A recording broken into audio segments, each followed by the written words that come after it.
Hello friends, welcome to learner classes. हम analysis कर रहे थे क्लास 6 से लेकर 12 तक की एनसीईआरटी। तो चलिए शुरू करते हैं। इससे पहले फ्रेंड्स आपसे रिक्वेस्ट है, यदि आप चैनल पर पहली बार हैं तो प्लीज़ चैनल को सब्सक्राइब कर लीजिएगा, वीडियो को लाइक कर दीजिएगा एंड शेयर करिए। और जो भी आपके सजेशन हो उसे कमेंट बॉक्स में जरूर बताइएगा। वीडियो की पीडीएफ वीडियो की डिस्क्रिप्शन बॉक्स में दे दी गई, वहाँ पर जाकर आप इसकी पीडीएफ डाउनलोड कर सकते हैं। आज हम बात करेंगे यहाँ पर नर्वस सिस्टम टॉपिक से बनने वाले क्वेश्चन की। शुरू करेंगे हम नर्वस सिस्टम से। देखते हैं नर्वस सिस्टम या तंत्रिका तंत्र टॉपिक का पहला क्वेश्चन क्या है। पहला क्वेश्चन है यहाँ पर, मानव शरीर की प्रतिवर्ती क्रिया या रिफ्लेक्सिव एक्शन का नियंत्रण केंद्र कहाँ स्थित होता है। ये होता है कहाँ, मेड्यूला ऑब्लांगेटा में। मेड्यूला ऑब्लांगेटा में स्थित होता है रिफ्लेक्सिव एक्शन का नियंत्रण केंद्र, कंट्रोल सेंटर। हृदय की धड़कन की गति किसके द्वारा बढ़ती है। ये अनुकंपी तंत्रिका तंत्र द्वारा बढ़ती है। हृदय की धड़कन गति अनुकंपी तंत्रिका द्वारा बढ़ती है। मोटर स्किल्स या प्रेरक कौशल मस्तिष्क के कौन से भाग के साथ संबंधित होते हैं। ये संबंधित है ललाट भाग के साथ। किसके साथ, फ्रंटल लोब के साथ। मानव के मस्तिष्क का सबसे बड़ा भाग कौन सा है। ये कौन सा है, ये है रोम्बेनसिफेलॉन। रोम्बेनसिफेलॉन जो है ये मानव मस्तिष्क का सबसे बड़ा भाग है। नेक्स्ट बात करेंगे, नर्वस सिस्टम के अध्ययन को तंत्रिका विज्ञान कहा जाता है। नर्वस सिस्टम का अध्ययन जिसमें किया जाता है उसे न्यूरोलॉजी कहते हैं। क्या, उसे न्यूरोलॉजी कहा जाता है। कम नींद आने के लिए किस चिकित्सा शब्दावली का प्रयोग किया जाता है। ये अनिद्रा या इंसोम्निया का प्रयोग किया जाता है। देखते हैं नेक्स्ट क्वेश्चन क्या है। नेक्स्ट है, मस्तिष्क का कौन सा भाग गुरुत्वाकर्षण के विरुद्ध शरीर का समर्थन करता है। तो ये करता है अंतराली केंद्रक। अंतराली केंद्रक। औसत सामान्य मानव मस्तिष्क का भार कितना होता है। ये होता है 1.36 किलोग्राम।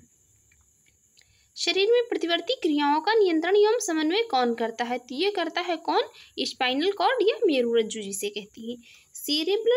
सेरेब्रल पाल्सी का मस्तिष्क संबंधी विकार है जो सेरेब्रल पाल्सी है। ये क्या है, सेरेब्रल पाल्सी ये मस्तिष्क संबंधी विकार है जो सामान्यतः छोटे बच्चों में पाया जाता है, वयस्कों में ये रोग नहीं पाया जाता है। तंत्रिका तंत्र का विकास सर्वप्रथम किस जीव में माना जाता है। ये हाइड्रा में माना जाता है। सर्वप्रथम किसमें, हाइड्रा में। मनुष्य में कपालीय तंत्रिकाओं की संख्या कितनी होती है। ये होती है कितनी, 12 जोड़ी होती है। 12 जोड़ी होती है। मनुष्य में मेरु तंत्रिकाओं या स्पाइनल नर्वस की संख्या कितनी होती है। तो ये 31 जोड़ी होती है, 31 जोड़ी होती है। मानव शरीर में भूख तथा तृप्ति मस्तिष्क के किस भाग द्वारा नियंत्रित होती है। ये हाइपोथैलेमस के द्वारा नियंत्रित होती है। डिस्लेक्सिया नामक बीमारी मानव शरीर के किस अंग से संबंधित है। ये संबंधित है मस्तिष्क से। यहाँ पर जो भी टेट या बीएड वाले होंगे वो बता सकते हैं डिस्लेक्सिया जो है किससे संबंधित बीमारी है। डिस्लेक्सिया से ग्रसित व्यक्ति क्या नहीं कर पाता है। शरीर के अन्य सभी अंगों की तुलना में किस अंग को ऑक्सीजन की आवश्यकता सर्वाधिक होती है। ये होती है मस्तिष्क को। किसको, मस्तिष्क को। नेक्स्ट है, तंत्रिका ऊतक का प्रमुख कार्य क्या है। तंत्रिका ऊतक का प्रमुख कार्य है उत्तेजनाओं को प्राप्त करना तथा मेरुरज्जु व मस्तिष्क को आवेग भेजना। उत्तेजनाओं को इसमें प्राप्त करना तथा मेरुरज्जु व मस्तिष्क की आवेग भेजना इसका तंत्रिका ऊतक का प्रमुख कार्य है। अब देखते हैं नेक्स्ट क्या है। नेक्स्ट है, भोजन ग्रहण के पश्चात आहार नाल की तरंग गति और इसकी दीवार की ग्रंथियों के स्रावण का उत्तेजन किस तंत्र द्वारा होता है। ये होता है किसके द्वारा, परानुकंपी तंत्र के द्वारा। कौन सा तंत्र हमारे शरीर में समन्वय का कार्य करता है। ये करता है कौन, इंडोक्राइन सिस्टम या तंत्रिका एवं अंतःस्रावी तंत्र जो होता है। नेक्स्ट है, जो मनुष्य यह नहीं समझ पाता है कि कब उसे भोजन करना रोक देना चाहिए वह किस रोग से पीड़ित है। ये पीड़ित होता है किससे, बुलिमिया से। बुलिमिया रोग से पीड़ित व्यक्ति यह नहीं समझ पाता है कि उसे कितना भोजन करना चाहिए, वो भोजन करता ही चला जाता है। नेक्स्ट है, बायोलॉजिकल क्लॉक या जैविक घड़ी मानव शरीर के किस अंग में स्थित होती है। ये स्थित होती है हाइपोथैलेमस में। किसमें, हाइपोथैलेमस में। नेक्स्ट है, एपिथैलेमस किन ग्रंथियों से निर्मित होता है। ये निर्मित होता है किससे, पेनियल ग्रंथि और हैबेन्यूला से। मानव शरीर का कौन सा भाग अल्जाइमर रोग से प्रभावित होता है। अल्जाइमर रोग से प्रभावित होता है मस्तिष्क। मांसपेशियों के रेशों में आवयिक संचरण के लिए किस पदार्थ की आवश्यकता होती है। ये होती है सोडियम की। मनुष्य का मस्तिष्क कितने भागों में विभाजित होता है? तो ये 3 भागों में बटा होता है मनुष्य का मस्तिष्क। पहला सेरेब्रम, दूसरा सेरेबेलम और तीसरा होता है ब्रेन स्टेम। ये 3 मानव मस्तिष्क के भाग होते हैं, 3 भागों में विभाजित होता है। नेक्स्ट है, न्यूरॉन का बाहर निकला हुआ लंबा भाग क्या कहलाता है? ये कहलाता है तंत्रिकाश या एक्सॉन भी जिसे कहते हैं। तंत्रिका कोशिकाओं के तंत्रिकाश के चारों ओर किस पदार्थ का आवरण पाया जाता है? ये पाया जाता है किसका? मेलिन का आवरण पाया जाता है। सुई चुभाने पर किस अंग में पीड़ा का अनुभव नहीं होगा? ये मस्तिष्क में। मस्तिष्क में जो है सुई चुभाने पर किस अंग में पीड़ा का अनुभव नहीं होगा? तो मस्तिष्क में। मानव के जन्म के पश्चात किस अंग में कोशिका विभाजन नहीं होता है? ये तंत्रिका कोशिका में। मानव जन्म के पश्चात तंत्रिका कोशिका में कोशिका विभाजन नहीं होता है। अब कुछ बात कर लेते हैं कुछ चिकित्सा उपकरण की और उनके उपयोगों की। सीटी स्कैन ये शरीर में असामान्यता के लिए किया जाता है। इलेक्ट्रोकार्डियोग्राफ ये हृदय विकार का पता लगाने के लिए किया जाता है। ऑटो एनालाइजर ये जैव रासायनिक तत्वों की जांच के लिए किया जाता है। पेसमेकर ये चिकित्सा उपकरण है और ये हृदय की गति नियंत्रित करने में इसका यूज किया जाता है, पेसमेकर का। मानव मस्तिष्क का कौन सा भाग वृद्धि, स्मृति और तर्क का केंद्र होता है? तो ये होता है सेरिब्रम। सोचने समझने और तर्क करने की शक्ति है यहीं से विकसित होती है। कहाँ से? सेरिब्रम से। 2 तंत्रिका कोशिकाओं के मिलन को क्या कहते हैं? इसे कहते हैं सिनेप्स। देखते हैं नेक्स्ट क्या है। नेक्स्ट है, प्रतिवर्ती क्रियाओं की खोज सर्वप्रथम मार्शल हॉल ने की थी। प्रतिवर्ती क्रियाओं की खोज सर्वप्रथम किसने की थी? मार्शल हॉल वैज्ञानिक थे, इन्होंने की थी। अब बात करेंगे किसकी? ब्लड सर्कुलेटरी सिस्टम की, रक्त परिसंचरण तंत्र से बनने वाले क्वेश्चन की। देखते हैं पहला क्वेश्चन। पहला क्वेश्चन है, मानव शरीर में कौन सी रक्त कोशिकाएं संक्रमण से शरीर की रक्षा करती हैं? ये करती हैं WBC व्हाइट, ये श्वेत रक्त कणिकाएं जो होती हैं WBC। किस रक्त समूह का व्यक्ति सर्वदाता यूनिवर्सल डोनर होता है? ये O ग्रुप होता है। जिसका ब्लड O ग्रुप का होता है वो व्यक्ति सबको जो है ब्लड डोनेट तो कर सकता है, किंतु वह किसी का एक्सेप्ट नहीं कर सकता है। नेक्स्ट है, हीमोग्लोबिन मानव रक्त में पाया जाने वाला पदार्थ है जिसका प्रमुख कार्य है ऑक्सीजन का परिवहन। ऑक्सीजन का परिवहन मानव रक्त में हीमोग्लोबिन के द्वारा ही किया जाता है। वृद्ध व्यक्ति का रक्त दाब सामान्यतया क्या होता है? बढ़ जाता है। एक सामान्य व्यक्ति के रक्त का औसत पीएच मान कितना होता है? ये होता है कितना? 7.35 से लेकर 7.45 तक हो सकता है पीएच मान एक सामान्य व्यक्ति के ब्लड का। ब्लड ग्रुप के खोजकर्ता कौन थे? ये थे कार्ल रैन स्टीनर। कार्ल रैन स्टीनर ने ब्लड ग्रुप की खोज की थी। RH कारक का नाम किस जंतु से संबंधित है? इसका संबंध है बंदर से। RH कारक का संबंध है किससे? बंदर से। AB रक्त वर्ग का व्यक्ति किसी भी रक्त वर्ग के व्यक्ति का रक्त ले सकता है, इसलिए इसे जो है सार्वभौमिक प्राप्तकर्ता या यूनिवर्सल रिसीवर कहा जाता है। O ब्लड ग्रुप जो होता है, O ब्लड ग्रुप का व्यक्ति वो यूनिवर्सल डोनर कहलाता है और AB ब्लड ग्रुप का जो व्यक्ति होता है वो उसे यूनिवर्सल रिसीवर कहा जाता है। नेक्स्ट है, श्वेत रुधिर कणिकाओं का प्रमुख कार्य है। इनका प्रमुख कार्य है शरीर की प्रतिरक्षा करना। रुधिर के जमने में किस खनिज की आवश्यकता होती है? ये कैल्शियम C की आवश्यकता होती है। लाल रक्त कणिकाएं शरीर की किस अंग में नष्ट होती हैं? ये किस में होती है? प्लीहा या स्प्लीन में। स्प्लीन भी इसे कहते हैं, प्लीहा को। मनुष्य का औसत रक्तचाप कितना होता है? ये होता है कितना? 120 से 80 mmHg। नेक्स्ट है, रक्त किस प्रकार का ऊतक है? रक्त जो है तरल संयोजी ऊतक है। रक्त किस प्रकार का ऊतक है? ये तरल संयोजी ऊतक है, फ्लूइड कनेक्टिव ऊतक। यदि एक पिता का रक्त वर्ग A है और माता का रक्त वर्ग O है तो उनकी संतान का जो है रक्त वर्ग कौन सा हो सकता है? तो यहाँ पर A अथवा O दोनों हो सकते हैं। A भी हो सकता है अथवा O भी हो सकता है। नेक्स्ट है, रुधिर प्लाज्मा में प्रतिरक्षी प्रोटीन एंटीबॉडी किसके कारण निर्मित होती हैं? तो ये लिम्फोसाइट के कारण। हार्ट अटैक, दिल का दौरा पड़ने के पहले घंटे को किस नाम से जाना जाता है? इसे गोल्डन आवर के नाम से जाना जाता है। मनुष्य के शरीर में रक्त का दाब कितना होता है? ये वायुमंडलीय दाब से अधिक होता है मनुष्य के शरीर में रक्त का दाब। देखते हैं नेक्स्ट क्वेश्चन। नेक्स्ट क्वेश्चन है यहाँ पर, रुधिर में श्वेत रक्त कणिकाओं की अत्यधिक मात्रा में उपस्थिति को किस रोग के नाम से जाना जाता है? तो ये ल्यूकेमिया अथवा रक्त कैंसर के नाम से जाना जाता है। नेक्स्ट है, इंसुलिन नामक हार्मोन का मुख्य कार्य रक्त में शर्करा की मात्रा का नियंत्रण करना होता है। इंसुलिन नामक हार्मोन का मुख्य कार्य रक्त में शर्करा की मात्रा का नियंत्रण करना होता है। नेक्स्ट है, रक्त में ग्लूकोज का स्तर किस में व्यक्त किया जाता है? ये मिली प्रति डेसीलीटर में व्यक्त किया जाता है। नेक्स्ट बात करेंगे रक्त का थक्का बनने के दौरान होने वाली अभिक्रियाओं की। तो इसमें क्या होता है, इसमें ये thromboplastin plus prothrombin plus calcium मिलकर क्या करते हैं, ये थ्रोम्बिन बनाते हैं। थ्रोम्बिन प्लस फाइब्रोनेजन ये फाइब्रिन बनाते हैं। फाइब्रिन प्लस रुधिराणु ये क्या करते हैं, रक्त का थक्का बनाते हैं। नेक्स्ट है, जैविक प्रक्रिया को तेज करने में कौन सा पदार्थ उत्तरदायी होता है? ये होते हैं एंजाइम। एंजाइम जैविक प्रक्रिया को तेज करने में उत्तरदायी होती है। नेक्स्ट है, एंटीजन एक ऐसा पदार्थ है जो कि एंटीबॉडी के निर्माण को उद्दीपित करता है तथा इसकी मुख्य विशेषता प्रतिरोधियों के निर्माण को प्रेरित करना है। नेक्स्ट है, रक्त को हृदय तक पहुंचाने वाली धमनियां क्या कहलाती हैं? ये क्या कहलाती हैं, हृदय धमनियां या कोरोनरी आर्टरीज कहलाती हैं। लाल रक्त कणिकाएं आरबीसी मुख्यतः कहाँ बनती हैं? ये अस्थिमज्जा में बनती हैं मुख्यतः। प्लाज्मा में जल का प्रतिशत कितना होता है? प्लाज्मा में 90% जो है जल होता है, बाकी अन्य जो है पदार्थ होती हैं। स्टार्च के जल अपघटन में कौन सा एंजाइम बनता है?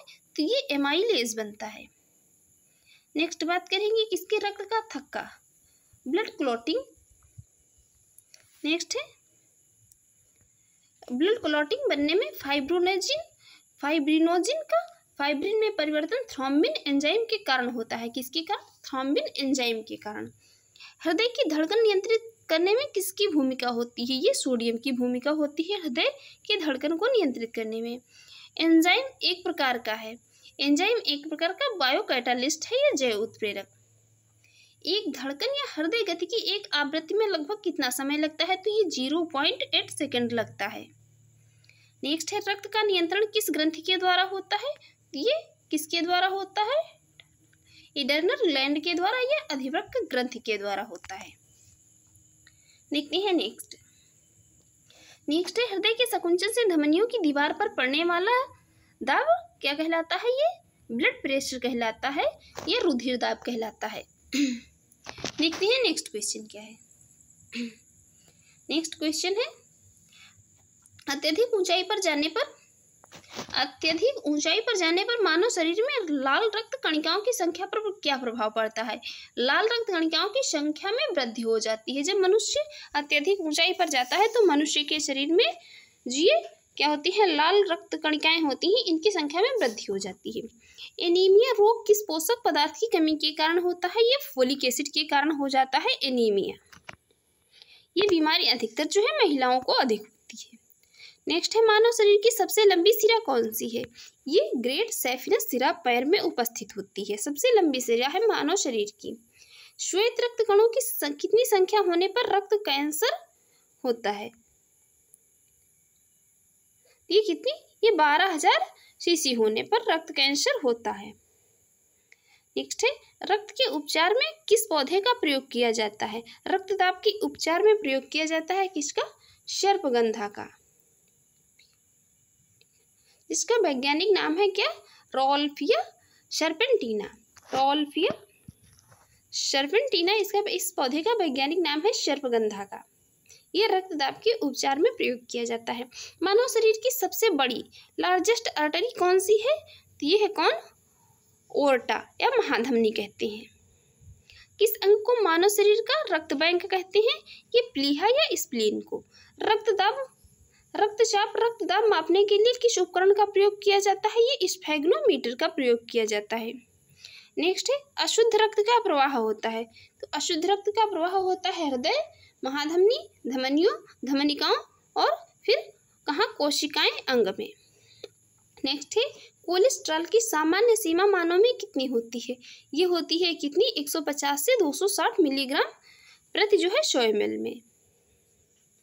नेक्स्ट है, रक्त समूह AB को सार्वभौमिक क्यों माना जाता है?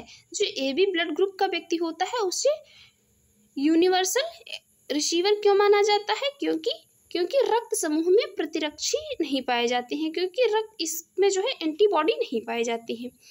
प्रतिरक्षी एंटीबॉडी क्या है? ये ग्लाइकोप्रोटीन है। ग्लाइकोप्रोटीन होते हैं एंटीबॉडी। नेक्स्ट है, सिकल सेल एनीमिया का रोग किसकी विकृति से होता है? तो ये RBC की विकृति से होता है, लाल रक्त कणिकाओं की। नेक्स्ट है, रक्त परिसंचरण से संबंधित अंग एवं उनके कार्यों की बात कर लेती हैं। तो हृदय जो हमारा है ये रक्त को संपूर्ण शरीर में प्रवाहित करता है। धमनियां क्या करती हैं? शुद्ध रक्त को हृदय से शरीर के अन्य अंगों तक पहुंचाती हैं। सिराएं अशुद्ध रक्त को शरीर के अन्य अंगों से हृदय तक पहुंचाती हैं। यहाँ पर बड़ा कन्फ्यूजन बन रहता है लोगों को, तो ये याद रखिए, धमनियां जो है ये क्या करती है? शुद्ध रक्त को हृदय से शरीर के अन्य अंगों तक पहुंचाती हैं, और सिराएं अशुद्ध रक्त को शरीर के अन्य अंगों से हृदय तक पहुंचाती हैं। कोशिकाएं हमारी जो होती हैं ये धमनी तथा सिरा के रक्त का सम्मिलन करती हैं। नेक्स्ट बात करेंगे, रिसेरपिन नामक औषधि का प्रयोग किस लिए किया जाता है? तो ये उच्च रक्तदाब को कम करने में। कौन सी कोशिका प्रतिरक्षी का उत्पादन करती है? तो ये लिम्फोसाइट करती है। कौन सी? लिम्फोसाइट। देखते हैं नेक्स्ट क्या है। नेक्स्ट है, रक्त में उपस्थित प्रमुख पदार्थ। रक्त में उपस्थित प्रमुख पदार्थ, तो सबसे पहले रक्त प्लाज्मा, ये हल्के पीले रंग का तरल पदार्थ होता है। एल्बुमिन, ये ओस्मोटिक दाब स्थापित करता है। ग्लोब्यूलिन, ये संक्रामक रोगों में रक्षा करता है। और फाइब्रिनोजन क्या करता है? ये फाइब्रिनोजन रक्त का स्कंदन करता है। नेक्स्ट है, कणिका विहीन रक्त का तरल भाग क्या कहलाता है? कणिका विहीन रक्त का तरल भाग कहलाता है प्लाज्मा। नेक्स्ट है, यदि दोनों जनकों का रुधिर वर्ग AB हो तो उनके बच्चों का संभावित रुधिर वर्ग क्या होगा? तो ये AB और AB हो सकता है। नेक्स्ट है, स्वस्थ मनुष्य के रक्त में प्लेटलेट्स की संख्या सामान्यतः कितनी होनी चाहिए? तो ये कितनी होनी चाहिए? ये 1,50,000 से लेकर 4,50,000 तक होनी चाहिए। नेक्स्ट है, एक वयस्क मनुष्य के रक्त में प्रति 100 मिली में हीमोग्लोबिन की मात्रा कितनी होती है? तो ये 14.5 ग्राम होती है। नेक्स्ट है, पेप्सिन, ट्रिप्सिन एवं टाइलिन जो है, ये पेप्सिन, ट्रिप्सिन एंड टाइलिन पाचन एंजाइम में सहायक होते हैं। नेक्स्ट बात करेंगे माता पिता के रक्त समूह के आधार पर बच्चों में संभावित रक्त समूह की। सबसे पहले देखते हैं, यदि O ब्लड ग्रुप वाले माता पिता दोनों हैं तो संभावित रक्त समूह क्या होगा? O होगा। ये इम्पॉसिबल, AB और AB ये इम्पॉसिबल हो सकता है। यदि माता पिता का ब्लड ग्रुप O और A है तो ये संभावित रक्त समूह जो है AA, O और A होगा। और यदि माता पिता का ब्लड ग्रुप O और B है तो OB हो सकता है बच्चों का संभावित रक्त समूह। नेक्स्ट है, O और AB है यदि, तो यहाँ पर ये AB हो सकता है बच्चों का ब्लड ग्रुप। यदि A और A ब्लड ग्रुप है माता और पिता दोनों का तो ये A और O हो सकता है। यदि माता और पिता का ब्लड ग्रुप A और B है तो A, B, O और AB ये चारों में से कोई भी हो सकता है बच्चों का ब्लड ग्रुप। यदि माता पिता का ब्लड ग्रुप A और AB है तो यहाँ पर A, B और AB ये तीनों हो सकते हैं। नेक्स्ट है, यदि माता पिता का ब्लड ग्रुप BB है तो यहाँ ये B और O दोनों में से कोई हो सकता है। यदि माता पिता का ब्लड ग्रुप B और AB है तो A, B और ये भी तीनों में से कोई भी हो सकता है। यदि माता पिता का ब्लड ग्रुप AB और AB है तो ये A, B और AB इन तीनों में से बच्चे का संभावित ब्लड ग्रुप कौन सा हो सकता है? कोई भी जो है हो सकता है। नेक्स्ट है, सामान्य रूप से लाल रक्त कणिकाओं की आयु कितनी होती है? ये कितनी होती है? 100 से 120 दिन की होती है। रक्त में ग्लूकोज की मात्रा में वृद्धि को क्या कहते हैं? इसको कहते हैं हाइपरग्लाइसीमिया। क्या कहते हैं? रक्त में ग्लूकोज की मात्रा जब बढ़ जाती है तो इसकी वृद्धि को कहते हैं हाइपरग्लाइसीमिया। नेक्स्ट बात करेंगे रक्त संबंधी समस्याओं की। उच्च रक्तदाब जो है ये हाइपरटेंशन कहलाता है। निम्न रक्तदाब ये कहलाता है हाइपोटेंशन। हाइपोटेंशन। हीमोफीलिया ये आघात से रक्तस्राव, अरक्तता ये हीमोग्लोबिन की कमी के कारण होती है, इसे एनीमिया भी कह सकते हैं। देखते हैं नेक्स्ट है धमनियां हृदय से ऑक्सीजन युक्त रुधिर को शरीर के विभिन्न अंगों में ले जाती हैं। हमारी धमनियां जो होती हैं तो ये ऑक्सीजन युक्त ब्लड को क्या करती है, शरीर के विभिन्न अंगों में ले जाती हैं। अब बात करेंगे यहाँ पर किसकी, इंडोक्राइन ग्लैंड एंड हार्मोन्स की, अंतःस्रावी ग्रंथियों एवं हार्मोन से बनने वाले क्वेश्चन की। देखते हैं पहला क्वेश्चन क्या है। पहला क्वेश्चन है दुग्ध निष्कासन हार्मोन। दुग्ध निष्कासन का जो हार्मोन है ऑक्सीटोसिन का स्राव कौन सी ग्रंथि करती है, तो ये पिट्यूटरी ग्लैंड करती है, जिसे पीयूष ग्रंथि कहते हैं। ये ऑक्सीटोसिन जो कि दूध को निष्कासन करने में सहायक हार्मोन होता है, ये इसका स्राव करती है पिट्यूटरी ग्लैंड। माँ और शिशु के मध्य गले लगना, चूमना किस हार्मोन के स्रावण को प्रेरित करता है, ये किस जो है इसको कौन सा हार्मोन प्रेरित करता है, तो ये प्रेरित करता है ऑक्सीटोसिन। ऑक्सीटोसिन जो है माँ और शिशु के मध्य गले लगना या चूमना, ये सब इन क्रियाओं को ऑक्सीटोसिन प्रेरित करता है। नेक्स्ट है मानव शरीर में पराबटु या पैराथायराइड ग्लैंड में जो पैराथायराइड ग्लैंड से स्रावित होने वाला पराबटु हार्मोन, ये पैराथायराइड हार्मोन रक्त में कैल्शियम और फास्फेट की मात्रा क्या होती है, इसको रेगुलेट करता है। किस हार्मोन में आयोडीन उपस्थित होता है, तो ये थायरक्सिन में आयोडीन उपस्थित होता है। नेक्स्ट है इंसुलिन हार्मोन किस अंग से स्रावित होता है, ये होता है किससे, अग्नाशय से। इंसुलिन हार्मोन जो है अग्नाशय से स्रावित होता है। नेक्स्ट है मनुष्य में पित्त का निर्माण यकृत में होता है तथा पित्त का संचय पित्ताशय में होता है। मनुष्य में पित्त का निर्माण जो है ये लीवर में होता है तथा संचय कहाँ होता है, ये होता है ग्लैब्लैडर में, पित्ताशय में। नेक्स्ट है थायराइड ग्रंथि को थायरक्सिन स्रावित करने के लिए उत्तेजित करने वाला अंतःस्रावी हार्मोन कौन सा है, तो ये कौन सा होता है, ये THC, थायराइड स्टिमुलेटिंग हार्मोन इसे कहते हैं, थायराइड स्टिमुलेटिंग हार्मोन।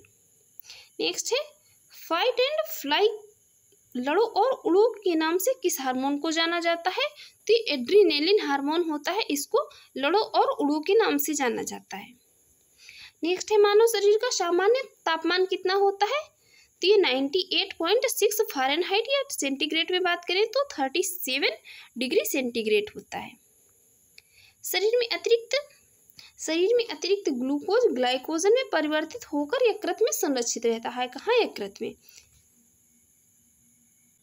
नेक्स्ट है शरीर में कौन सी ग्रंथियां वाहिनीहीन होती हैं, वाहिनीहीन ग्रंथियां होती हैं कौन सी, अंतःस्रावी ग्रंथियां। अंतःस्रावी ग्रंथियां जो होती हैं ये क्या होती हैं, ये वाहिनीहीन ग्रंथियां होती हैं। पशुओं के थनों में दूध उतारने के लिए किस हार्मोन का इंजेक्शन लगाया जाता है, तो ये ऑक्सीटोसिन हार्मोन का इंजेक्शन लगाया जाता है, जो कि बहुत खतरनाक होते हैं। देखते हैं नेक्स्ट, मनुष्य में डायबिटीज मधुमेह रोग किस हार्मोन की कमी से होता है, इंसुलिन की कमी से। नेक्स्ट है अग्नाशय या पैंक्रियास को पाचक रस के उत्पादन के लिए उत्तेजित करने वाला हार्मोन कौन सा है, तो ये कौन सा है, सिक्रीटिन। अग्नाशय को पाचक रस के उत्पादन के लिए उत्तेजित करने वाला हार्मोन है सिक्रीटिन। नेक्स्ट है यदि अग्नाशय में कोई विकार उत्पन्न हो जाए तो इंसुलिन और ग्लूकागॉन का निर्माण नहीं होगा।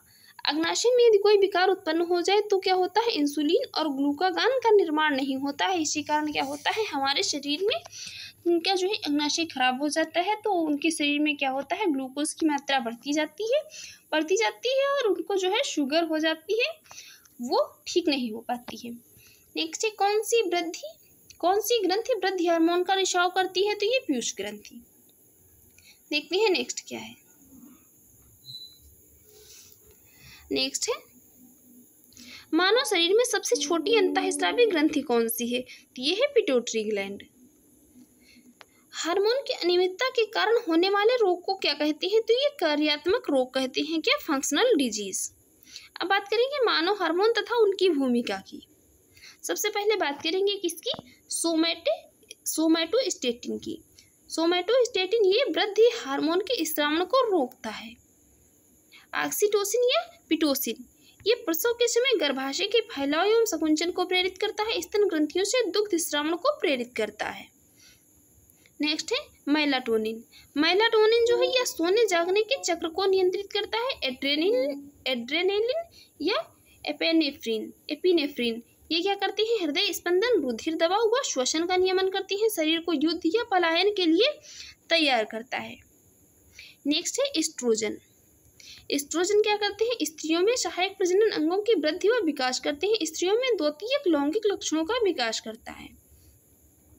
नेक्स्ट है प्रोजेस्टेरॉन। प्रोजेस्टेरॉन गर्भाशय को भ्रूण के अधिरोपण के लिए तैयार करता है। गर्भाशय बनाए रखने में सहायक होता है। नेक्स्ट है टेस्टोस्टेरॉन। टेस्टोस्टेरॉन पुरुष के सहायक प्रजनन अंगों की वृद्धि एवं विकास करता है। पुरुष द्वितीयक लैंगिक लक्षणों का विकास पेशियों के विकास में सहायक होता है। नेक्स्ट है रेनिन। रेनिन हार्मोन जो होता है ये हमारे शरीर में क्या करता है? ये एल्डोस्टेरॉन के स्रावण को प्रेरित करता है। प्लाज्मा प्रोटीन एंजियोटेंसिनोजन का एंटीटेंसिन में तोड़ता है। ये प्लाज्मा रेनिन जो होता है, रेनिन हार्मोन ये हमारे शरीर में प्लाज्मा प्रोटीन होती है। एंजियोटेंसिनोजन को क्या करता है? एंजीटेंसिन में तोड़ता है जो हृदय की स्पंदन की दर को बढ़ाते हैं। देखते हैं नेक्स्ट क्या है। नेक्स्ट है एड्रेनालिन हार्मोन को स्रावित होने से हृदय गति बढ़ जाती है तथा उत्तेजना का अनुभव होता है। जब हमारे शरीर में एड्रेनालिन हार्मोन स्रावित होता है तो हृदय गति बढ़ जाती है और क्या होती है? हमें एक्साइटमेंट का अनुभव होता है। देखते हैं नेक्स्ट क्वेश्चन। नेक्स्ट क्वेश्चन क्या है? नेक्स्ट क्वेश्चन है किस ग्रंथि को मास्टर ग्रंथि भी कहा जाता है? तो ये पीयूष ग्रंथि या पिट्यूटरी ग्लैंड को। वैसोप्रेसिन हार्मोन की कमी से कौन सा रोग हो जाता है? ये डायूरेसिस हो जाता है। क्या? डायूरेसिस। स्तनधारियों में दुग्ध स्राव को कौन हार्मोन उत्तेजित करता है? तो ये ऑक्सीटोसिन या प्रोलैक्टिन। पैरोटिड ग्रंथि कहाँ पाई जाती है? ये कान के नीचे पाई जाती है पैरोटिड। नेक्स्ट है मानव शरीर में सबसे बड़ी अंतःस्रावी ग्रंथि कौन सी है? ये होती है थायराइड। थाइमस ग्रंथि द्वारा उत्पन्न होने वाला हार्मोन है थाइमोसिन। नेक्स्ट है गर्भ निरोधक दवाई के रूप में किस हार्मोन की गोलियां दी जाती है? ये किसकी दी जाती है? एस्ट्रोजन की। नेक्स्ट है पिट्यूटरी ग्लैंड किस अंग में पाई जाती है? ये मस्तिष्क में पाई जाती है हमारे। कौन सी ग्रंथि अंतः एवं बाह्यस्रावी दोनों प्रकार की है? तो ये अग्नाशय या पैंक्रियास। कौन सा वर्णक मानव की त्वचा को रंग प्रदान करता है? ये मेलानिन। नेक्स्ट है कौन सी ग्रंथि मानव शरीर को तापमान को नियंत्रित करने में सहायता प्रदान करती है? ये थायराइड करती है। थायराइड ग्रंथि मानव शरीर के तापमान को नियंत्रित करने में सहायता प्रदान करती है। देखते हैं नेक्स्ट क्या है। नेक्स्ट यहाँ पर बात करेंगे कुछ कौन सी ग्लैंड जो है कौन से हार्मोन को स्रावित करती है? तो अग्नाशय किसको? ग्लूकागॉन को। अग्नाशय ग्लूकागॉन पीयूष ग्रंथि। Thyroid उत्दीपक hormone. अधिवृक्क किसको? कोर्टिसोल को। वृक्क विटामिन डी को स्रावित करती है। नेक्स्ट बात करेंगे किसकी?